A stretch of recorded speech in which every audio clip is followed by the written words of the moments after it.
I think we've all experienced these two scenarios. The first, you have a conversation with a client, whether it be a strategy call or an email thread or a sales call, and afterwards you are buzzing. You are so excited, just filled with energy, and you can't wait to work with them because you know that you can help that person in the exact way they need. I live for those conversations. They fill my soul, my energy. I love them, and I'm sure you do too. And then there's the second scenario. You get off that call or that webinar or that meeting and you feel drained, disappointed, deflated. It's the opposite of that, this is what I'm meant to be doing kind of feeling. So what makes scenario 1 and 2 different? Because you're the same person going into those two scenarios, you have the same knowledge and same services to offer them. Why is it that you end the call with such different emotions and energy levels? Here's why.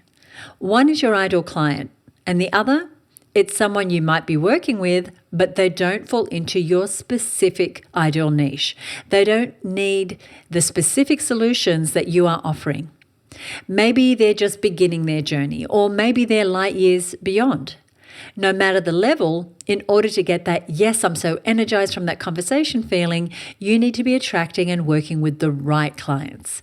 It's one of the biggest issues women business owners run into. So let's talk about if you are chasing the wrong clients right now and how to get aligned and attracting the right ones for you.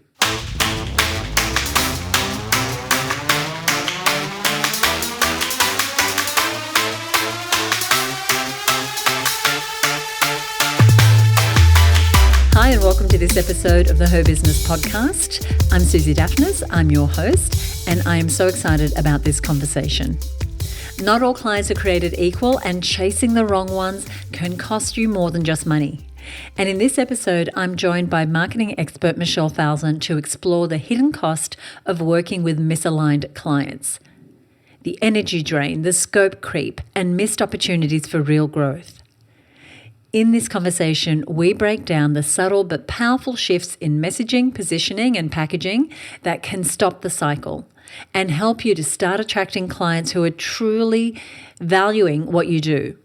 So if you've ever felt like you're working too hard for too little reward, this conversation will show you how to realign and start calling in the right people with a lot more ease. Plus, we're going to introduce you to a brand new free webinar, Ideal Clients on Demand, where we go deeper into how to attract your dream clients without complicated marketing or cutting your prices. Now, if you don't know the incredible Michelle Falzon, she is my co-host over on the other Her Business podcast called Content Sells, and she's an expert in all things messaging, marketing, and positioning. She has worked with and continues to work with some major, and I mean major names in online marketing, and she offers exclusively high-level consulting to business owners who want to hone in on their messaging to attract the right clients. Not only is she a marketing genius, she also co-presents the Her Business Marketing Success Mastermind program with me. And she's a great friend of mine and someone I have collaborated with professionally for years. I cannot wait to have her back here in the seat with me on the Her Business podcast. You are in for such a treat. Ready? Let's welcome Michelle. Hey, Michelle, welcome to the show. Hey, Susie. Gee, it's so good to be here. I know that we do our Content Sells podcast every other week, but it's been a few years since you've been on the Her Business podcast. While we're recording the videos of this as well, it's been years since you've been on the Her Business podcast, our other show. And it's definitely about time.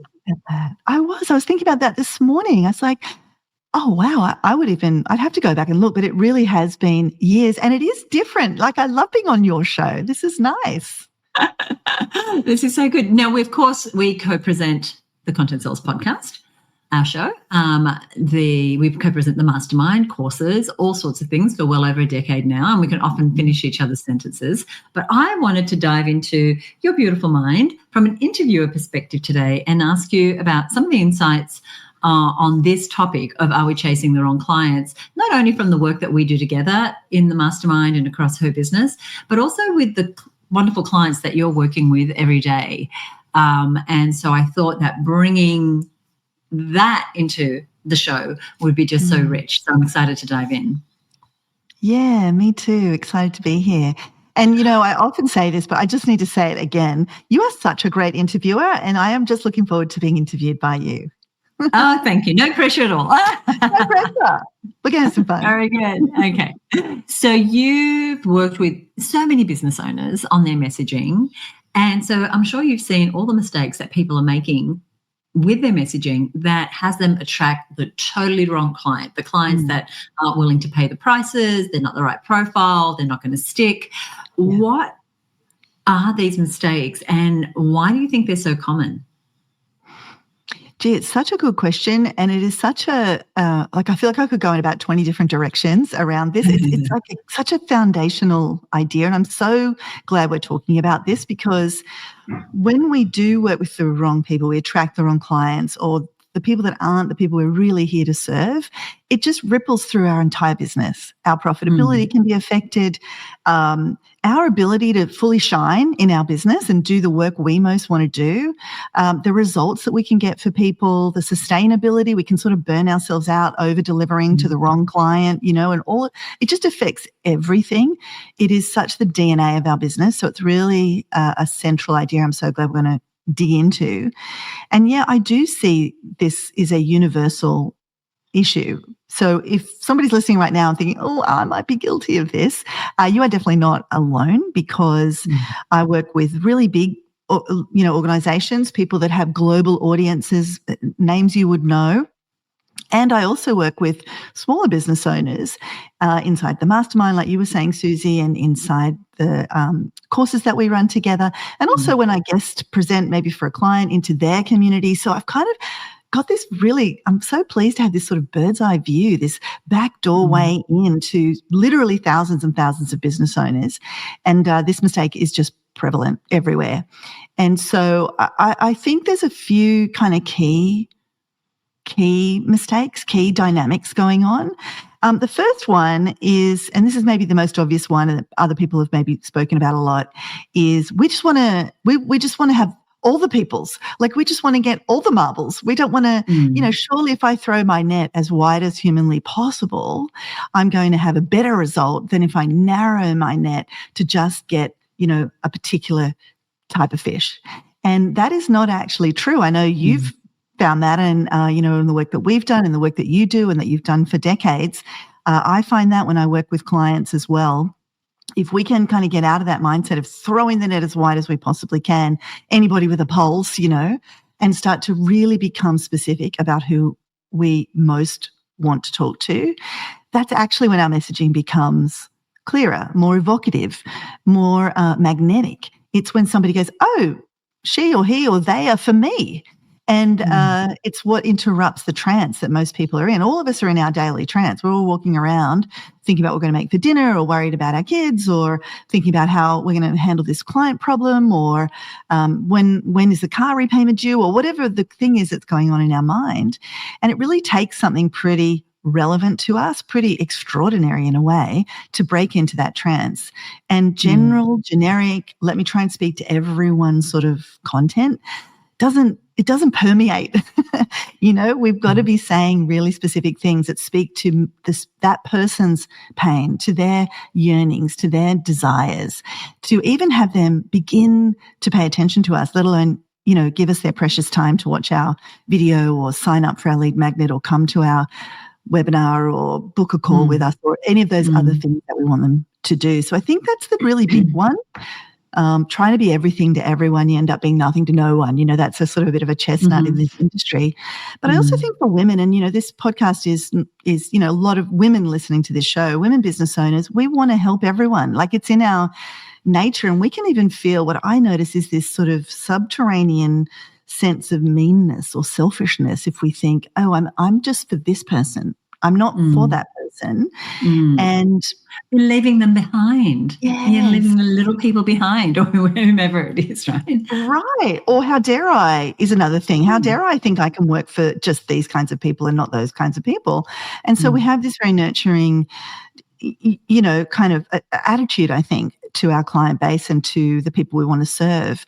But here's the thing, when we try and be everything to everyone, we end up being nothing to no one, and we really can't help anybody in a real meaningful way. And we're running the clock down on our business as well and on our own energy levels. And a mutual friend of both yours and mine, Claire Zammit, has this great distinction. She says, don't get your business and your ministry confused. And so if you want to help, if you want to help people, like let's say you're a business coach and you really know that the best work you can do is with a business owner who is already, doing well and they want to do better. But then you're like, well, what about the people that are struggling right now? The people that are really having a hard time in their business, they might even struggle to pay you, right? So they're not really an ideal client to go chasing after as your business model. But if you have a really healthy, thriving business and you're working with those clients you most want to work with who love you and want to pay you, then guess what happens? You could potentially organize your business so that you can take on a couple of pro bono clients. That is the distinction between the ministry work or the pro bono work or the passion, caring, nurturing work, the giving back work, and the actual work that keeps all the lights on and the, wheels turning in your business and achieving the financial goals that you want to achieve. And I think when we get these things, they're like pieces on a chessboard. If we get them in the wrong place, it's hard to play the game. But when we know where all the pieces go, we go, okay, well, what if I really did focus on who I most want to serve, who's the best kind of client for my business model, who's the one that's most likely to pay, the most likely to buy my next most expensive thing and buy, work with me over time and all of those things. If we can be strategic like that, then we create a thriving business where we can do all kinds of other things. And some of that can be to help those other people that we maybe don't particularly want to go after commercially. I love what you're saying there. And we've been through this process ourselves, and you've been very much part of witness to all of that. And I know the feeling of I want to help everybody, but not everybody is my ideal client. And I mean, that's why we have free podcasts and we do stuff on social media and we have free reports and downloads and things so that everybody can be part of that ministry that we have to help women have freedom in their businesses. But lights still have to be, the electricity bills still need to be paid, the staff need to be paid. We still need to have a commercial angle to what we're doing. But we can have both. But having that distinction that Claire makes is a really, really good one. And I love the language that she's used there. And thank you for explaining that. And as I said, you've been witness to us realizing that we were working with misaligned clients. And by misaligned, I mean they weren't aligned to where the business is going, the sort of clients that I wanted to work with, the people that I wanted to most serve. So see, I just said that and I felt a little selfish saying the people I want to work with, as though I get to choose, So that little bit of guilt feeling that I noticed as I said that. But it is like the people I can help most. And I know for me, the people I can help most are women who they are running a business. They don't have one foot out the door. They're not straddling, well, maybe I'll go get a job. They're like, I'm in my business. I'm growing my business. I'm having some success. I'm kind of stuck. I don't want to do this on my own anymore. I feel isolated. I know I need to upskill myself in how to actually run a business and be a CEO and that mindset side of that and the practical side of that. And so and this is more for the listeners than you, Michelle, because you were part of this process. We 18 months ago now said, okay, we are drawing a line in the sand. This is the type of businesswoman who are for. Now, if you're already in our community, great, you get to stay. But just know that the type of woman we are speaking to is the woman that I just described. And then we had to think about, well, what does our messaging need to be in order for us to not bring in the wrong clients in the future? And that has been quite a task to turn the ship around, saying, okay, one, we're going to change our price point so that we appeal to someone who's more willing to invest in themselves and their business and isn't looking for a freebie or very low-cost thing. And we have to change our messaging. And we're still finding our way, to be honest. We get better and better at it every month. But I'd love for you to share a time where you or a client realized that they were working with the wrong clients, chasing the wrong clients, and what sort of change did they see when they made the shift and said, no, this is my ideal client, this is the one I'm going to go after? Yeah, another great question. And I'm thinking of a client right now who has a very large business and has had a business that's been very successful for, over a decade, very well known in her field, and had really had a history, I think, in more of a personal development focus. And kind of realized a few years ago, I want to change my business. Had a similar feeling to you, like, hang on, I actually see that the real magic of what I deliver, the real place where I can be most useful in the world and where I can do the work that helps me to really, my spirit to sing, is a little different. It's actually more so for people in, who want to help others in their growth. And so instead of just being for everybody who wants to develop themselves personally, she really focused in on people who work, in a coaching or a practitioner kind of capacity to help others. And that was a kind of strategic shift, and thus began the journey. And you sort of said you're still figuring it out, right? And it can take some time to figure this out. And so they began thinking, well, we're for all coaches and practitioners and anybody that wants to sort of help other people to succeed, and in that way, it's really people working inside organizations, even, intrapreneurs and things like that. And then she got a little bit clearer that actually, no, I'm specifically for coaches and practitioners. Like, I'm not for the woman out there that's kind of working in a big corporate organization and things like that. Now, we can think that is us getting clearer and clearer about our ideal client, and it is, but that's still incredibly broad. And what that does is kind of what we were touching on before. The broader we are, the harder it is to create messaging that really lands. And you end up speaking in these motherhood type statements, even though you've got all this brilliance to share with the world. And I don't know if you've experienced this, Susie, or if our listeners have experienced this, but I know when I'm not being specific enough about my client, when I feel like I'm just sort of going blah, blah, blah, blah, blah. I'm just talking about things anybody could say about this topic versus the specific magic that I've got to say about this topic and the deeper nuances that I've got to bring that really add value. And I think that's a sign that you're too broad. And that's what was happening for her. And have you had that experience? Have you kind of felt that with your content? I have, because again, from wanting to help everyone, some of the broad content, I go, well, people need to know this broader content. How do I plan? How do I hire someone? How do I put together systems? How do I, create an ideal client profile? All those things.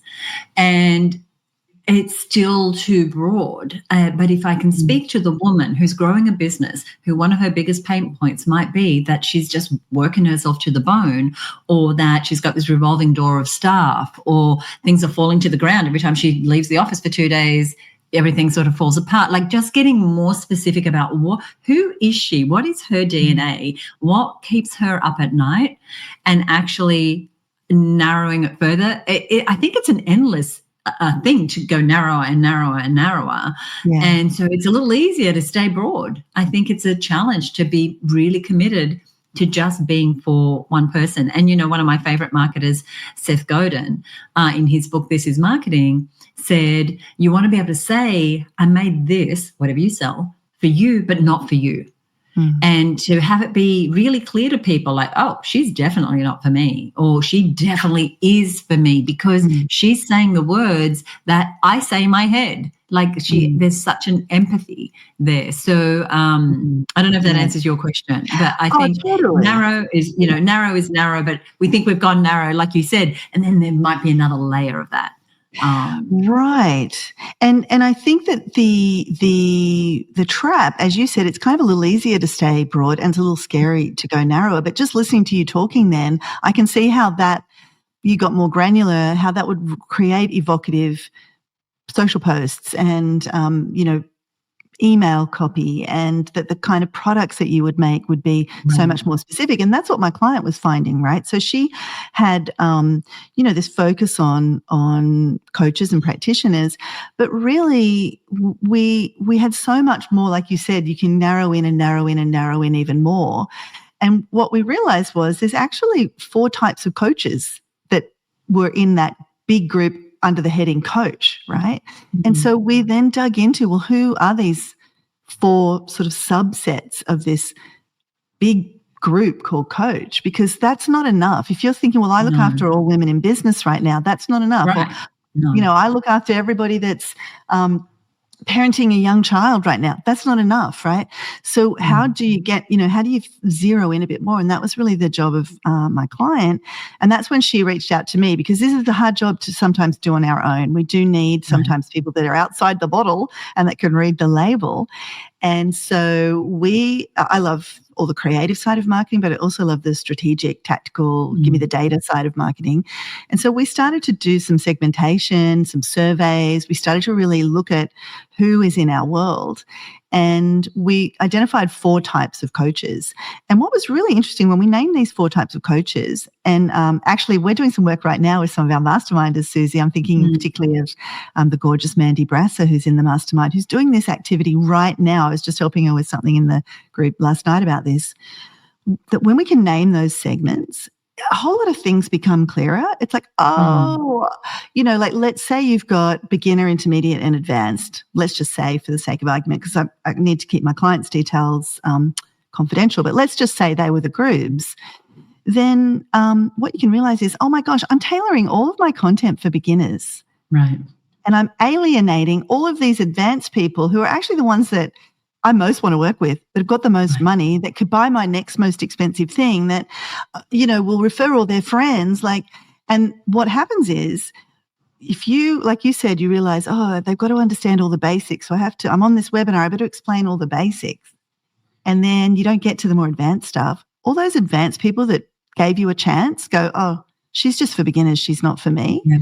And they're out of there. And that's what my client was doing. She was really alienating the people she most wanted. So we named the segments. We started getting people to tell us which segment what they were in when they opted in, which was a really helpful thing to do.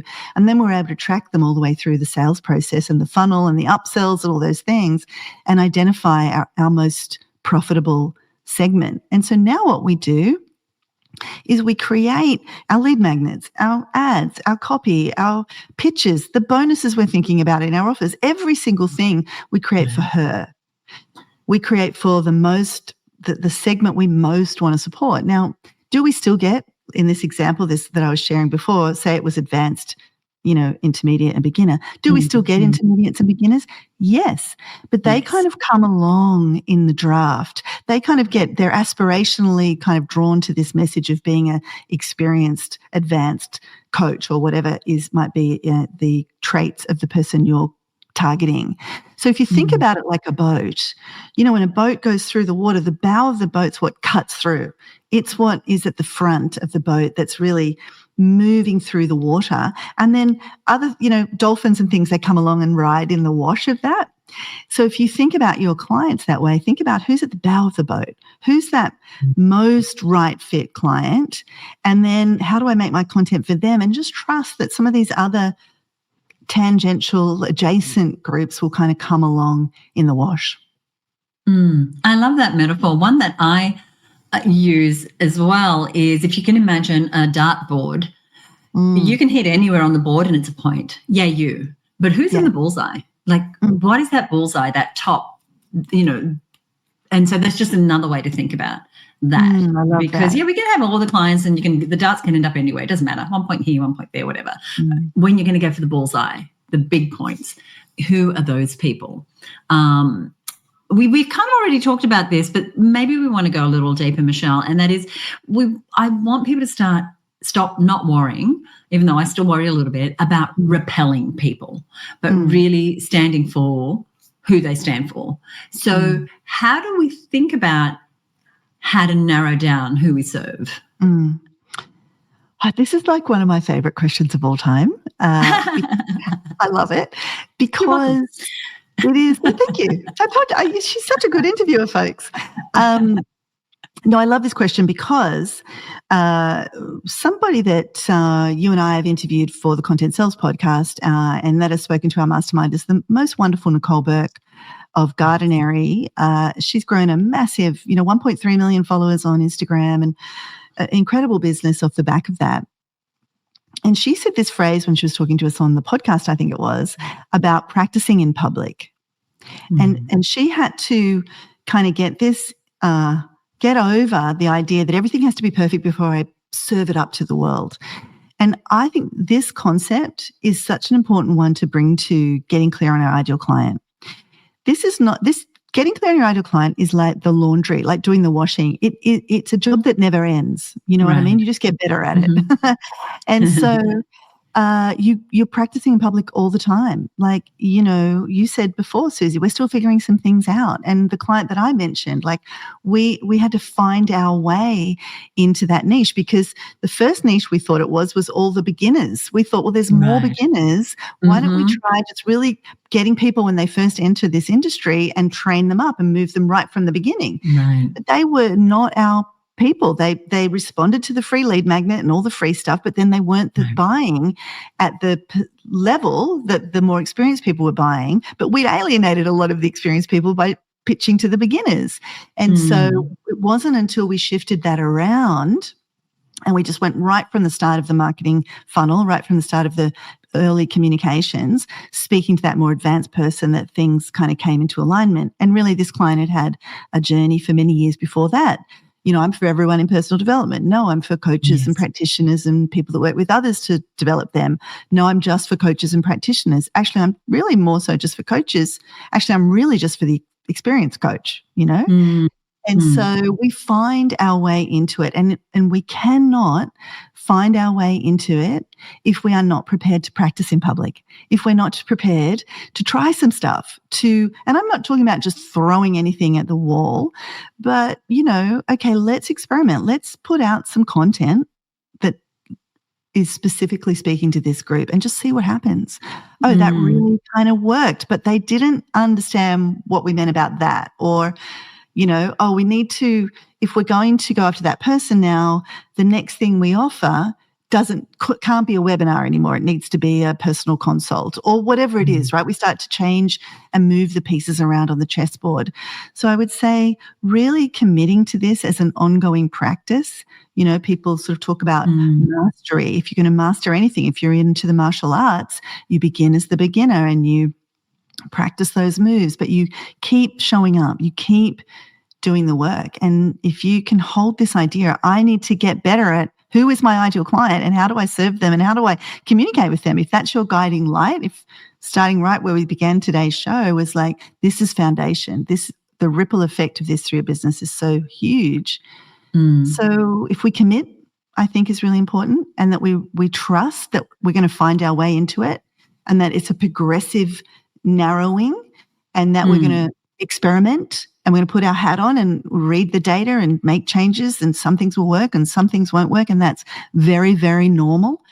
Even the people right out there right now that you're looking at in your market that you think, oh my gosh, they've got it all figured out, I promise you, they found their way into it. They fell on their face, they made mistakes, they had to go back and reinvent things, but they committed. They committed and they practiced in public, and they were imperfect, and they read the data and they made changes, and they just stayed directionally accurate. And we've got so many great examples of that inside the mastermind of women who've just got progressively more narrow. Like I'm thinking about the most gorgeous Angela Council, she's in the Her Business Network. That's who came to mind for me as well. Yes, because she's doing a great job of what you're just about to say.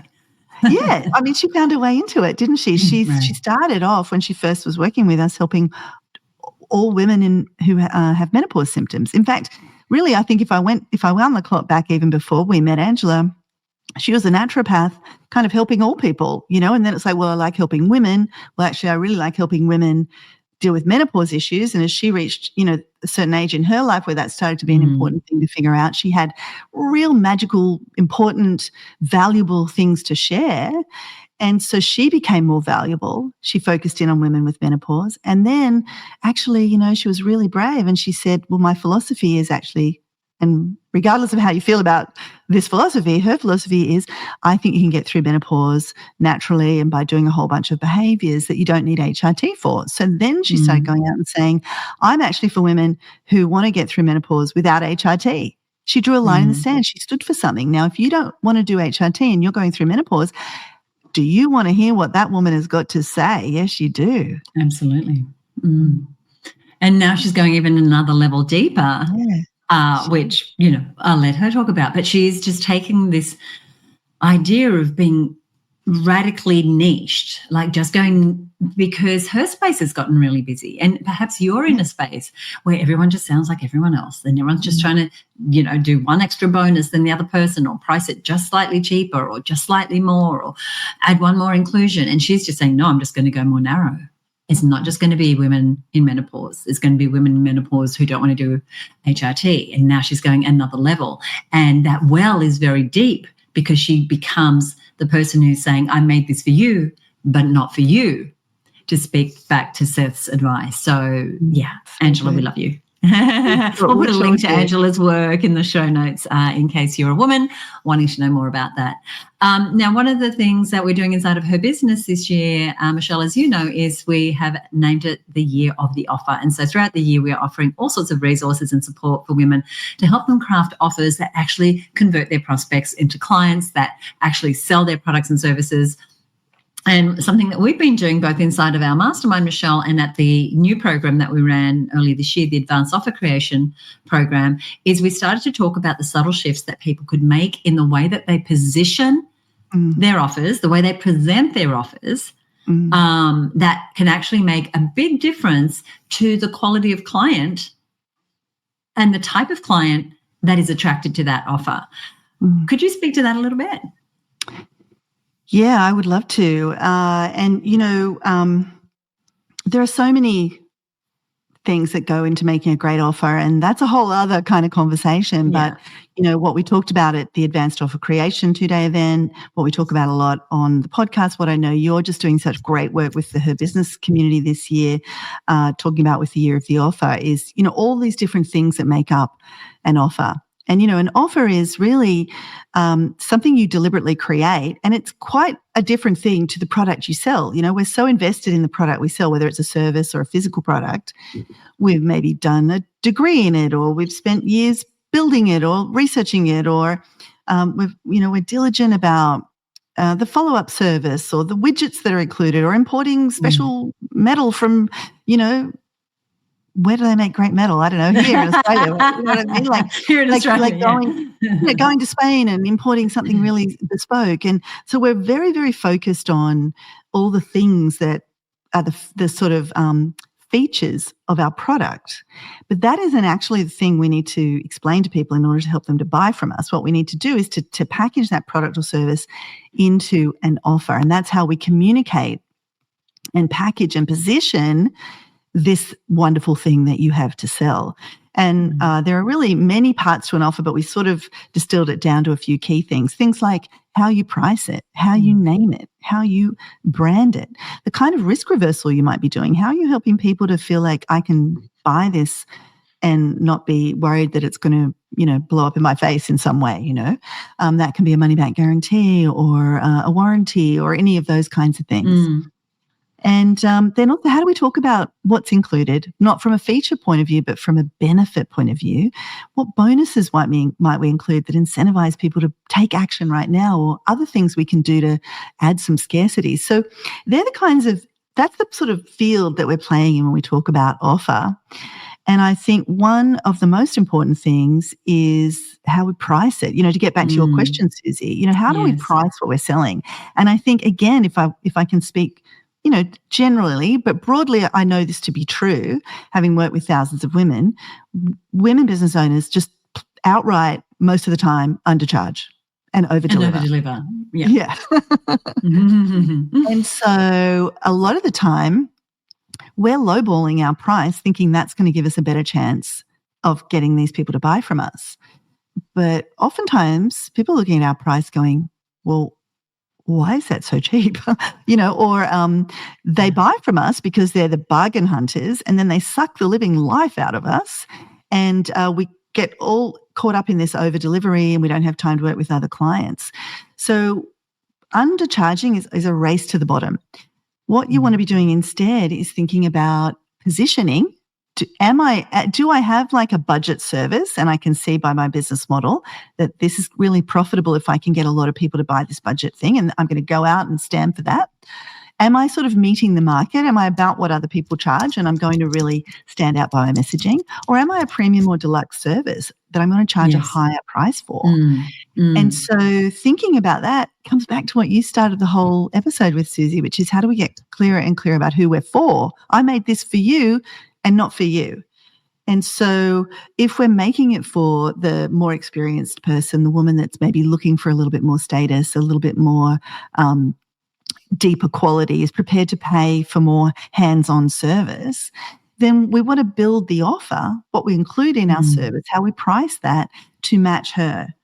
And so I don't know if that answered your question, but I think pricing it does. But I could go in so many directions too, because one thing I want to pick up right there before it escapes my brain is that the mastermind that we do, we've positioned it for the woman who is doubling down on her business. You know, she's got an established business. She's already generating 6 figures, but she's, you know, the sky's the limit for her. And she knows that marketing is the place where she needs to put her attention right now if she wants to generate more revenue and more profit. And so the offer that we've created, the way we've positioned it, from the what's included to the bonuses to the guarantee to the price point, is very much for that particular woman. And it's a premium product. And they get to work very closely with the two of us for a whole year on their marketing and get incredible transformation. But if we were offering that at a, you know, bottom basement price, one, people wouldn't get the results. There wouldn't be the commitment. There wouldn't, well, we couldn't sustain it is the other thing.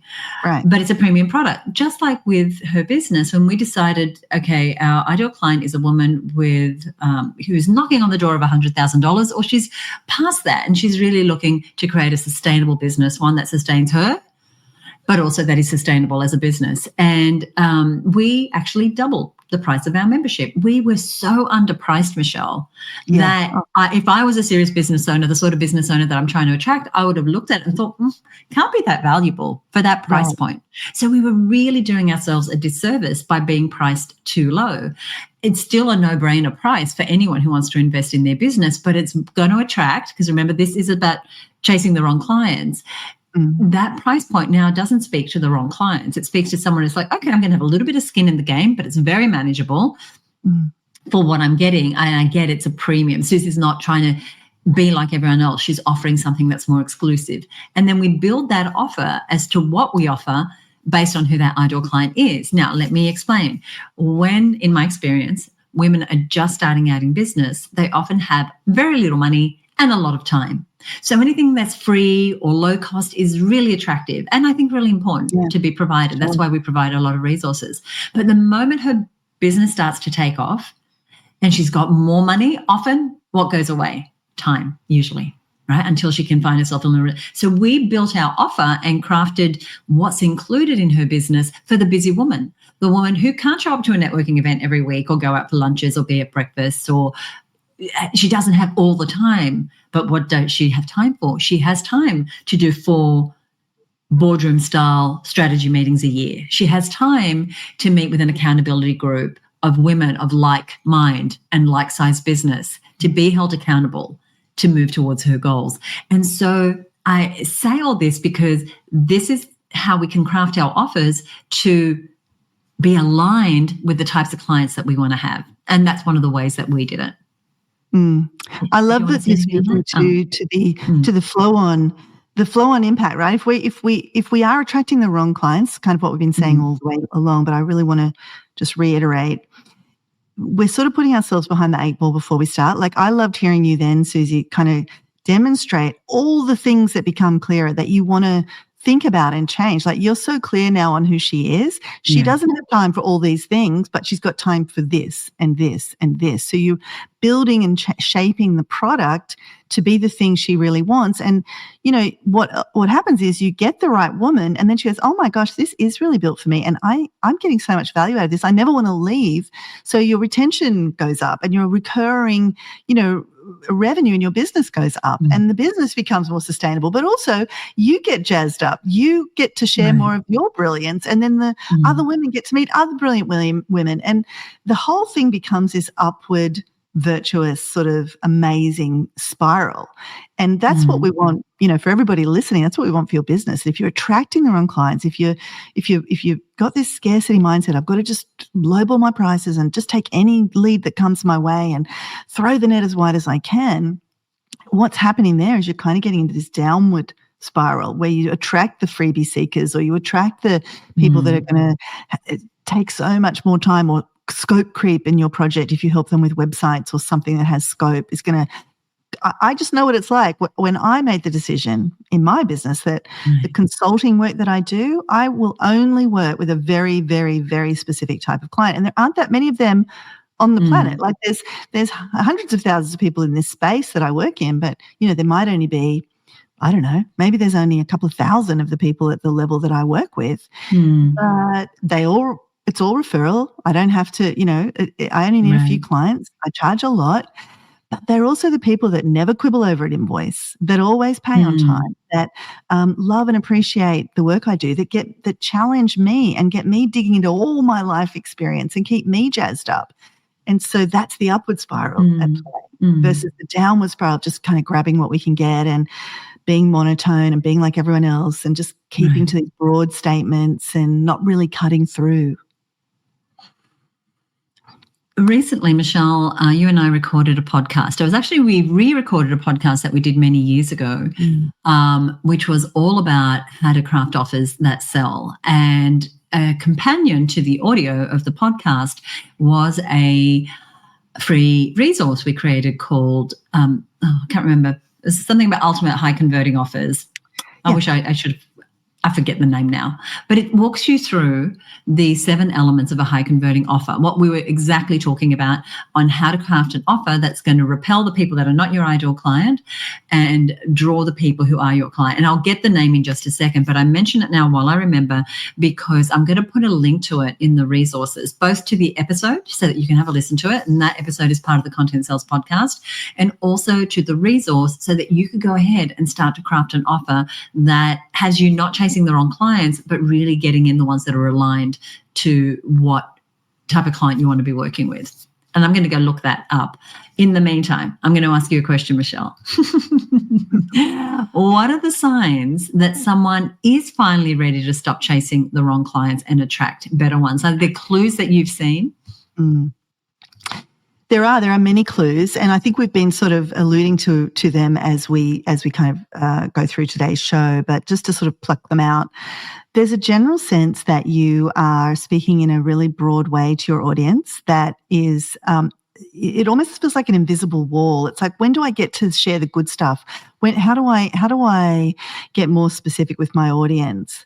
Maybe your messaging is just bouncing off. You're not getting people liking your social posts, or opting in for your lead magnet, or clicking on your ads, or joining your email list, or opening your emails. Like, these are all signs that whatever you're doing right now is not working. But I think we know in our guts that we're going too broad, and we can almost, if we really just let our intuition kind of just tune into that for a sec, we can see where we're afraid.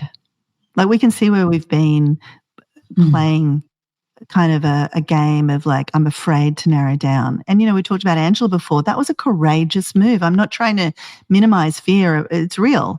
And she copped some flack about that. You put that sort of stuff out on social media, you're going to get the haters. You're going to get the people that, this is not for you, but they're going to let you know this is not for them, right? Yeah, and why you're wrong.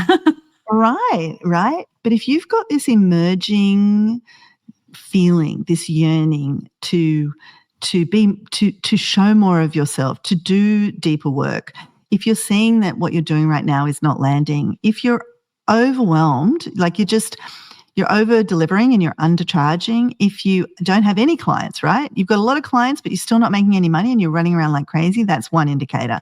Or you just don't have enough clients. Try going narrower. And I think, we've all got a vision for our business. We've all got a vision, that those ideas that dance around our heads when we just let ourselves see the possibilities. And you can have that. But it means letting go of just trying to be everything to everybody. And it means taking a few gulps, putting on our big girl pants and saying, just like you said, you quoted Seth Godin before, I made this for you.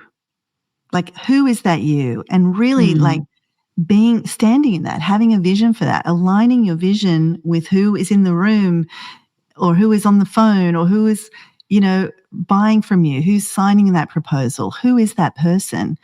I think if that vision is really not aligned with the reality you're in right now, that's a really good sign that it's time to get a little narrow. And if I can just tell a really quick story, because we have a mutual friend who did this, and his name is Clint Salter, another great person we've had on the Content Sales podcast. Yeah. I saw him last night, matter of fact. Oh, how serendipitous. Well, we love Clint, and what he did was so courageous, but also in the end turned out to be such a smart move and just so generative in that upward spiral we were talking about before, because he was a business coach. He was helping anyone with a pulse who had a business. Right. And he happened to have a couple of people on his roster who ran dance studios. And that's because he'd had his own dance studio, and he knew that space, and he maybe had some friends or referrals or something. So in the mix here was a couple of dance studio owners. He'd been a dancer as a youngster. He'd run a dance studio. So he had all this great magic, unique magic to give to those particular clients. And all the other business owners, he could, help them too. But there's millions of business owners in the world. So you would think, wouldn't he have a better chance of growing a business as a business coach that can work with any kind of business? But what he did when that gap opened up for him was he realized, I like working with these people, and they get me, and I get them, and I'm jazzed up when I work with them, and they see the value, and they stay in my program longer. Guess what? I think I'm just going to be a coach for dance studio owners. Now, I think there's like 60,000 dance studios in the entire world, and yet he became for them. I made this for you. And guess what happened? He became the big fish in a little pond. He became the go-to business expert for anyone that had a dance studio. And he grew this incredible business, which he since exited from. And it was the upward spiral in the most beautiful way. Profitability, sustainability, impact, joy for him, but also for the people that he helped, the people that he served. And he brought his magic to the world, and he helped those people bring their magic to the world. And that's kind of what we're here for, right? I think. I love that. I'm so glad you shared that story, because you're right. He just became the person. If you're a dance studio owner, you had to be part of his membership, his mastermind, his courses, get his resources. So, so clever. And that might apply to you. Maybe you are really broad, and yet your heart, your expertise, your background is in a niche that could be so lucrative for you. Now, Michelle, I found the name of the resource that we created. It's called the Ultimate High Converting Offer Blueprint for Women Business Owners. I'm going to put a link to that in the show notes, and I'm going to give you the details for the show notes in just a few minutes. And I know that if you're listening right now and you're lapping this all up, but feeling frustrated that you are not getting the right clients, you might be closer than you think. And there might just be some invisible factors that are blocking you, a smart, capable woman like you, from actually attracting the right clients. And so there's a few things that you can do to further the conversation we started today, to have you create this steady flow of customers that is there on tap for you. And that helps you grow your business with more ease, with more alignment, with more momentum. And so Michelle and I have come up with a plan, as we like to do, and we are running a free workshop called Ideal Clients on Demand. And that is coming up real soon, and you are invited. And I will put a link to that in the show notes. But first, I want to invite you and Michelle, talk a little about why we're doing this, what people can expect. Yeah, well, first off, we're always listening. I think, and I was going to say, I don't want to brag, but no, I'm going to brag. I'm just going to say what's true. You and I have our ears to the ground for women in business. And I think, we have a really unique perspective doing all the work we do with all the women business owners that we work with, to see where these really important stuck points are, where these things are that are holding women back. And we just know in our bones that this is one of the big issues.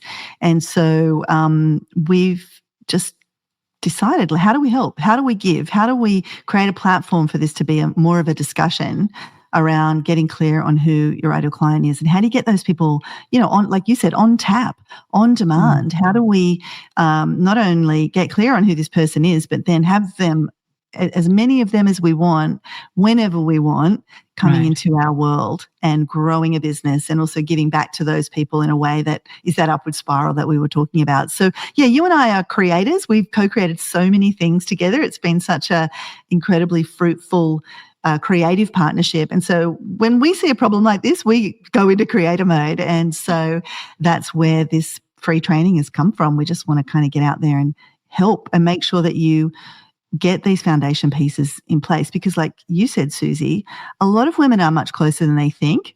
You know, like you might be listening today going, oh my gosh, I'm going to throw my hands up in the air. I can't do this, right? But actually there's just a few things. There's a few mistakes. There's a few strategies. There's a few things that if you can see what they are amongst all the noise of all the things that are screaming at us in our business right now, then it is doable. And it doesn't have to be exhausting. And actually it starts to make life less exhausting when you can figure this out.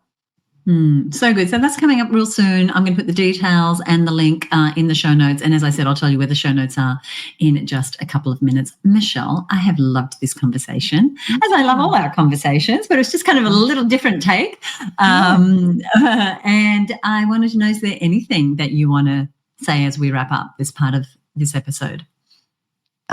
Well, I want to say thank you, Susie, for all the work you have done, you know, for decades to support women and to be that voice for them and to create resources like this podcast and the training we're going to do. It is such a massive contribution that you have made to women in business. And I am just so honored to be here with you today on this gorgeous show that you run. One of the first podcasts, I think, ever in Australia for, you know, the world as the innovator that you are. So I just want to acknowledge you and thank you. And I want to say to anybody that's stirred up by what we've talked about today, go and check out the resources that we've mentioned. Come to the live training with us. Like start the ball rolling. Get closer to that vision of what you started your business for, and all the visions that dance in your head, you can have them. You really, really can. And it's believing that and having the intention of that, and also saying no to some things. Like, no, I'm not going to work with you. I work with these types of people. And just moving yourself constantly in that direction, that's how all of us get there. And I wish you all the very best with that, finding your way into who your ideal client is. Great. Thank you, Michelle. Love you. Love you. Thank you, Susie. Hey, I can't emphasize enough how much I loved this conversation with Michelle, because we've all heard the lesson about why casting your net too wide doesn't work when it comes to getting clients. We know that appealing to everyone isn't the way to go, but I see so many women business owners falling into this trap time and time again. And that's why it's so important to consider this as a process, as an exercise that never really ends, no matter how long you've been in business. Diving into the desires and thought process of your ideal clients is something that should come up often, because it truly is the heart of your marketing. Understanding who that client is and aligning your messaging to who you truly want to serve, that is what informs so much of your business decisions, from the products or services you create to how you position your offers to the messaging and the imagery you use in your marketing. That is why I am so excited to continue this conversation with you on a deeper level during our upcoming Ideal Clients on Demand webinar. Michelle and I are going to walk you through how to easily get noticed and win more of the right clients for you without overcomplicating your marketing, without lowering your prices. Even if this is something you struggle with, this webinar is the place to be. It's going to be a fabulous session on the 3rd of June from 11 a.m. to 12:30 p.m. Sydney time. It's absolutely free to attend, and we would love to have you there if you want to start attracting your ideal clients more often. I've got the link for this over on the episode show notes page, but you can register right now by heading to ideal-workshop.com. And I've linked to resources that we've mentioned also in our show notes, and you'll find those at herbusiness.com/309. But if right now you want to go ahead and register for the workshop, you can do that at ideal-workshop.com. And remember, that's on the 3rd of June. So get on in there and claim your place.